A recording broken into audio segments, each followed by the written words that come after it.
ও hello বাবা, এই বেটা কিতা হইছে রে ইনো বেটাই আমারে ফোন মারি দম দেখেনে কালু আছেন ছেলে গুয়ায় বুঝছো তো তার ঘুরে আই লাভ ইউ কই দিছে। এই ছেলে গুলো নিয়ে এমন বিপদে বলছি বাবা। ওই তুই দুড়া জুড়ে মাতস না বাবা হুনতা নানু ও বাবা উঠে আনি তুমি ও কিতা করে শুনো।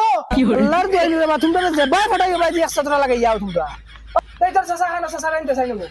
ওই না দাদা ওই না নিবে না বেটা বাজে হ্যালো ভাই সাহেব এখন তোরা ফাটাইলাম তোমার বাড়িতে পয়সা আনা আর এখন থেকে গিয়া যদি অত লম্বা সতরা খরচন তে এখন তোরা ফারজ তোরা বুঝাইয়া ফাটাবার যদি বুঝাই না তে মুলা উড়িন দি বড়িয়া খাতাও কিন্তু আইতাতে হইব বাবাই কইছেন লইয়া যাইতাম না কি করে চলো আরে হাই আতাই যাও দিনের বালা টাকাতে তিনকে যাও গিন তাকি আর নাইলে হোক কুদাল দেখাইনি তিনগুরে সাখাই ফেলাই দিবি কান বালা মনে রাখিও হবে যাও বলে আমার বাচ্চা